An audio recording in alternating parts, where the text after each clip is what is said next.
Okay, so this is take two. We did an unscripted video, and someone, I'm not gonna say who, For messed up. once. For once. I wasn't loud enough. Oh yeah, for once, that's what I thought too. Messed up the audio. So this is take two. So, um, okay.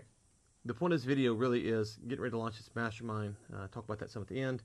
And the mastermind, from my perspective, is about two things. One, you want to grow your business, you want to have a viable company. Not trying to get rid of that, but also the realization that a lot of business owners they're frustrated because they don't have time to spend time with their family and stuff. And so, but sometimes we don't put the value on that. And so it's kind of easy to say, well, what's the dollar cost of my time and stuff like that. But it's hard to quantify family time or time with friends or vacations or stuff like that. So I brought my wife in because she can testify that the things I'm going to say are true, right?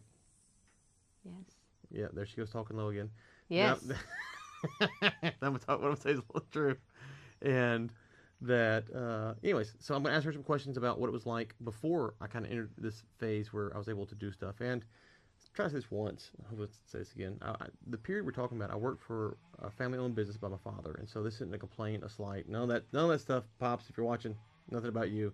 It's just trying to talk about what happened and what we experienced, and kind of how we learned some of these lessons through that process. And so we're thankful for those opportunities. And this is just kind of how it played out. Nothing bad, just how it played out. And so, okay, so let's go back to we got four kids. The oldest is Drew and Ella Kate, and then the other two are Piper and Scarlett. And so Piper and Scarlett, for the most part, Piper for sure, Scarlett for the most part, has kind of lived this life that we're referring to that we want people to get out of the mastermind, right? Right. So this is mainly about Drew and Ella Kate, and they're 17 and 15. And so I just turned 40. We won't talk about your age on camera, but I just turned 40, and so this is from the time I was 22 until now, right? And so let's go back to when Drew and Ella Kate were probably, we'll say, 10. Drew's 17 now, so at least 10 and younger, 9 and younger. That's probably the time period we're talking about. The first thing that comes to mind is just the mentality. The mentality back then was my dad offered me an opportunity to run the company, and if I hit certain benchmarks, he was going to afford me the opportunity to retire early. And so, and that really kind of drove a lot of the decisions that I was making to get us to where we wanted to be at the time, which was if we hit certain goals, we could retire. And that sounds very lofty and high, and I'd like to go big or go home mentality, but also we didn't hit those goals, right? No fault of anybody. It's just we didn't hit those goals, and so by chasing that goal instead of saying, "Hey, how can we build out a business that affords us a good lifestyle?" It costs time with you and the kids. Right. Yeah. So the little ones, when the little ones were younger, so I mean, starting with Drew, so he wasn't even a week old, and I mean, Ryan had to jet and go travel to Fort Worth. We lived in Louisiana at the time, so that was crazy. We actually were readmitted to the hospital. He had jaundice. It was a whole thing, and I was doing all that by myself. Now I did have family around, and but still, like the day to day and the night times and all the feedings, all those, that was rough. Um, and then um, and then we had Ella Kate. So Drew and I kind of we were a buddy pair. But then we had Ella Kate 26 months later, and it was definitely hard because then I had two, so I was outnumbered, and I basically felt like I just never could leave home. There was chaos, and it was just me. I couldn't tackle two kids out in public by myself, or I was scared to anyway. And so we, at one point, even to be able to have time with him, well, let me back up. That was actually just Drew. When Drew was little, we would just drive to the office, and we would have time with him at the office, and that was the only time that Drew saw him that day. So that was crazy, but that's just how much the business was demanding of his time, and that's just what that looked like. Um, Yeah, so and at that time, I think what I'm not saying with this group is you can avoid those moments because there was nothing else we could have done then, right? That was all we had to do. mhm. I think what I'm saying is that in that moment, while I was trying to build out a company I was trying to build a company to hit the retirement goal, not to build out a company to afford a lifestyle. Right. And that was the thing. And so as I went along, I started to realize, okay, this is this goal to hit is still there, still attainable, but it's a lot harder than I thought it was. But building out a company that affords me a lifestyle even if I don't own it until I did buy it. But before I bought it, that's actually easier. That's actually the easier thing to do is to build that out. Mm-hmm. And so, looking back, you mentioned coming to the office. I remember you and Drew come to the office a few times.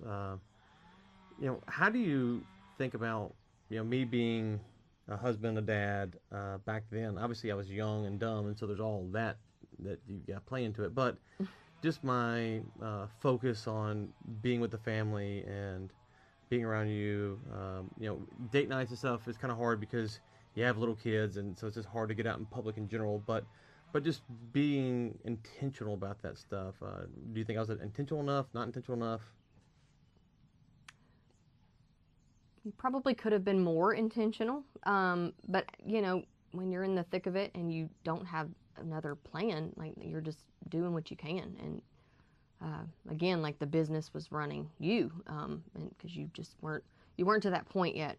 So even if you were trying to be intentional, you still were tied to the phone or tied to email or have, if we're sitting at dinner, have to take a client's call.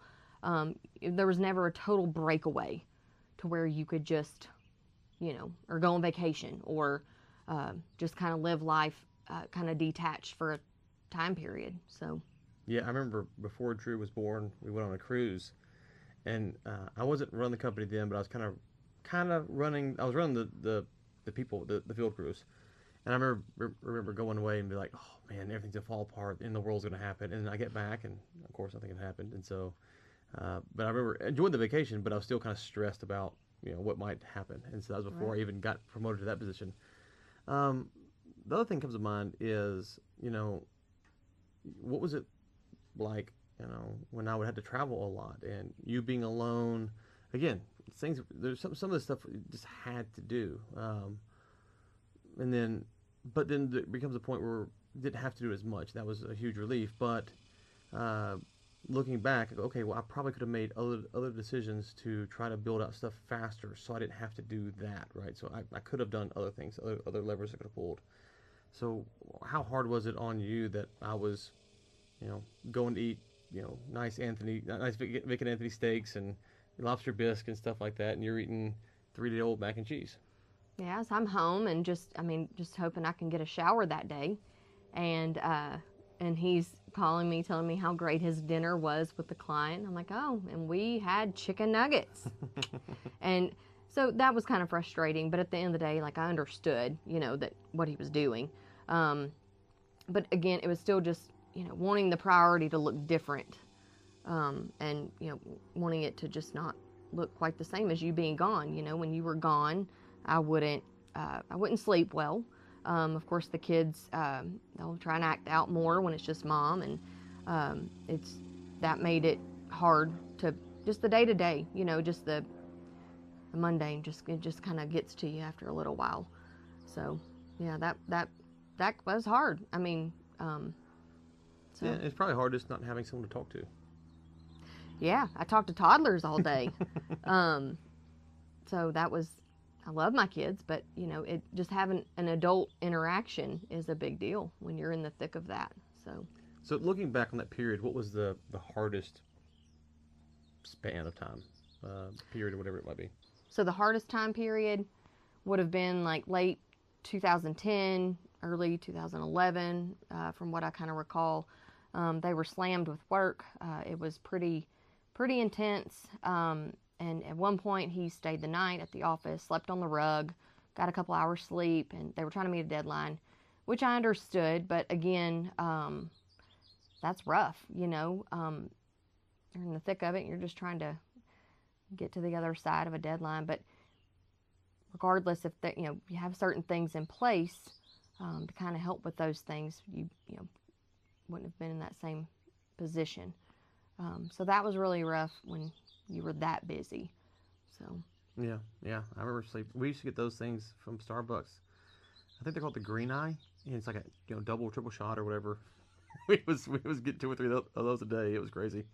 And we had built out a decent amount by then, and we still got behind on some stuff, so we had to play catch up and tight deadline. And so, but we were further along by that point, but still weren't where it would have been if that same problem had come up 3 to 5 years later, or yeah, 2010, you said okay, so 3 to 5, yeah, 3 to 5 years later, I couldn't have stepped in to help that way. I just wouldn't have had enough knowledge of the project to even be of value. Like I could have sat up there just to be moral support, but just couldn't have done stuff. And so, that's part of that journey of from the when Drew was born to the end and to later on is that that was kind of close but not there in those bonds.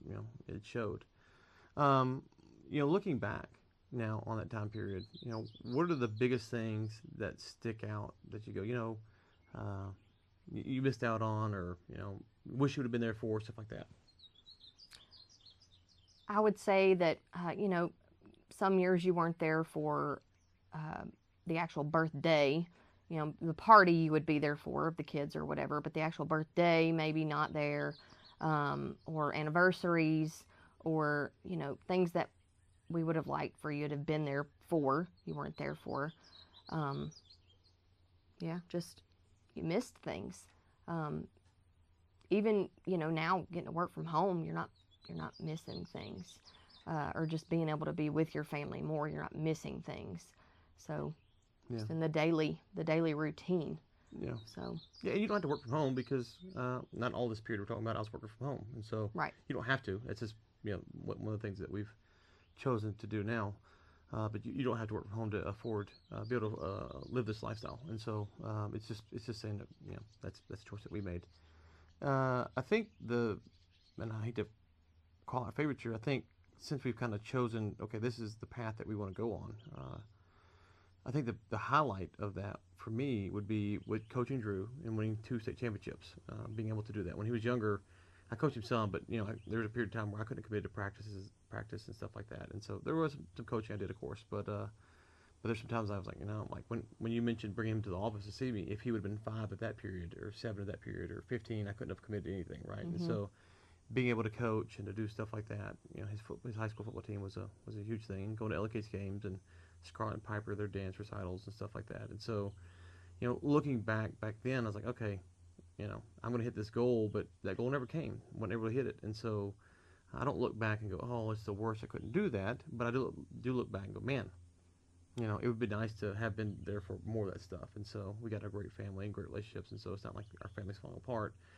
But I can see people losing sight of that because they don't realize just the value of that, and that's mainly because of you. You've been a great wife and mom, and and so without you, none of this would be possible. But um, I'm sure you've seen with friends the stress of from the mom side of things of their husband being gone.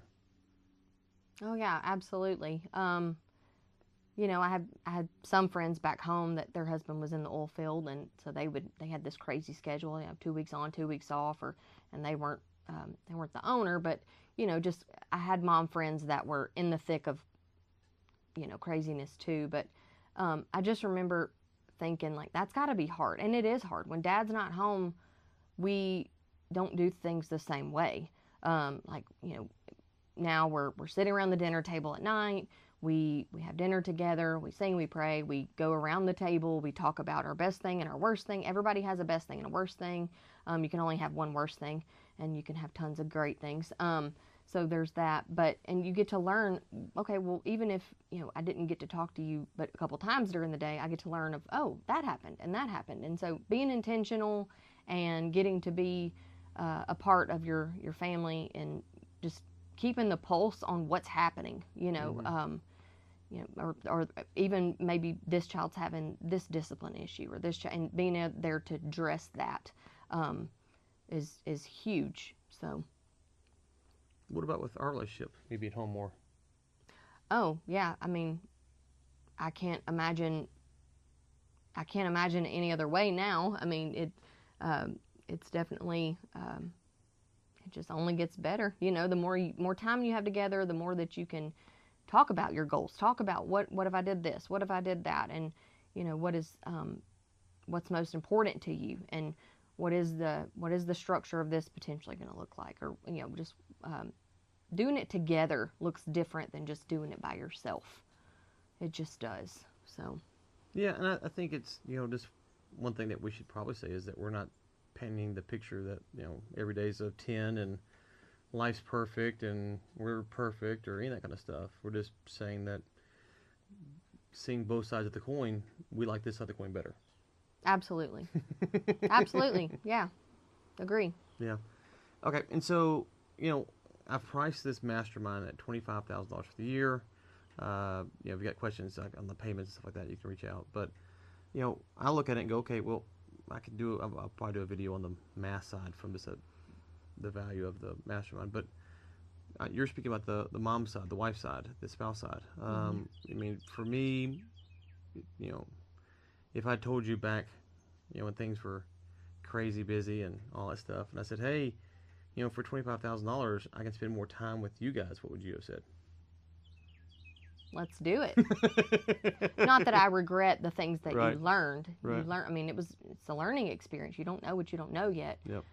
But just to be able to see the other side now is just, it's a beautiful thing. Thankful for all the lessons learned along the way, Mm-hmm. and but definitely change is not always bad. Change can be really great.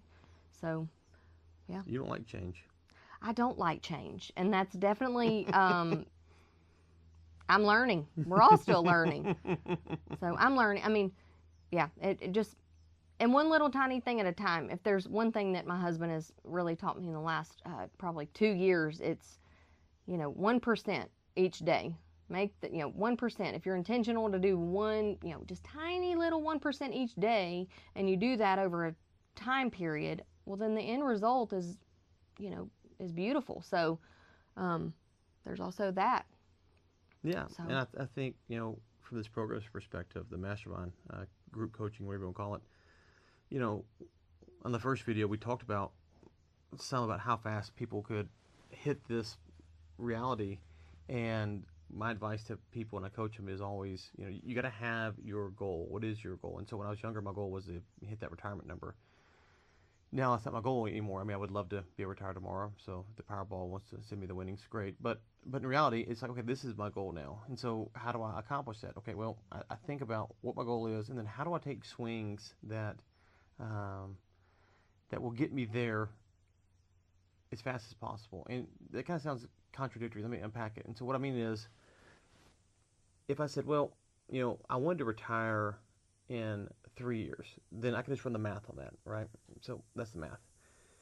Then I would have to say, okay, break that down into small steps. And so with this, I'm saying, okay, well, it would be nice to retire in 3 years, be 43. That'd be great. That's probably not gonna happen though. I've tried that before, and I know the sacrifice and all the uncertainty that goes along with that process. So it's not really something I want to do.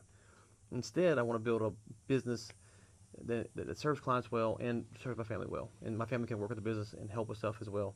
Okay, so how do we break that into small steps? And so we say, okay, well, this is the goal, is to do this product, do this service, do this offering, and then break that into small steps and hit that. And so as you come into this mastermind, depending on where you're at, you might be able to do this in 3 months. And I don't say that jokingly, I say that seriously. You might be able to do it in 6 months. It might take you a full year. I don't know. That's the unknown. That's why I give you up to a year in the mastermind. And if you don't do it the first year and you want to come back, great, come back.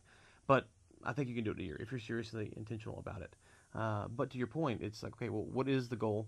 And then how do you take those small steps to do it? Because for every person who comes in, there's a way to get there, but the path is not the same for each person, right? So we think about stuff a lot of times as, if you want to order a pizza, you get on your phone, you hit the Domino's app, and you hit order, right? That's how you do it. Maybe you call them. Some people still call them. Maybe you drive up there and you order and you sit and you wait. But that's kind of the DoorDash, I guess. So that's the 4 ways to do that, right? Well, in this, there's a bunch of ways to do it. And so you're trying to figure out what are the best practices, what are the levers that you can pull, and then take those things and say, okay, well, I'm going to try this in a way that the North Star, the end goal is here, but this step I'm going to take it in a manner that if it fails, it flops, because I have hired people and it didn't work out. I have tried to do some of the stuff before I was able to, and it just didn't work out. So how do you do stuff in a way that if it does flop, it's not the end of the world, right? And so the lesson that we learned was going after that big swing where when it flopped, I hadn't built out the infrastructure as good as I should have, so that then I could transition to anything else, right? Mm-hmm. So that was a big swing, and only focus on that, only focus on trying to hit that goal, and not thinking about, well, if it didn't work, what would happen? Okay, well, now the focus is, how am I going to build out a business that serves clients well and serves my family well? Okay, and so then try to take that into small steps. And we still have, like right now, we're on a crazy sprint, not working 100 hours a week, but on a crazy sprint. Like, this is what we need to do to get there as fast as we can. Okay, cool. And if we don't get there through that model, we still think that we're going to hit certain goals. And so that's kind of how I've morphed some of that into this program to say that if you come in, yeah, you could do it in 3 months. It might take a year. I don't know. And because I don't want to sit here and promise people, go, oh yeah, in 90 days it's guaranteed. Here are the results, because things happen. I'd be lying if I could promise that, right? Until, but I do think it's possible if you have the right levers to kind of get from where you're at now to where you want to be in 90 days. If you have the kind of right levers in place, and for other people, it might take them a year. Mm-hmm. Yeah. Okay. Anything else you want to say? We went a lot longer the first time, so we didn't cover as We much did. ground. We did a really long one the first time, but yeah, just to start with those small goals. Like, don't just try and bite the whole sandwich at one time. Just small, tiny bites and what? Go ahead. Small bites at a time. Like, just start with something small. Say, I'm gonna start by changing this and change that small thing and. I'm just listening. Okay. Because it's not gonna happen overnight. Like, you didn't get to where you are in your business overnight. So the changes aren't going to happen overnight either. But just being intentional to change those small things, one little thing at a time, and doing those small things can, in a few months or however long, like you said, that it takes, it's gonna be great. So. Okay, so one last question. Oh boy. What? Are you a beaver? 'Cause damn you fine. Oh, you're so bad. You're so bad.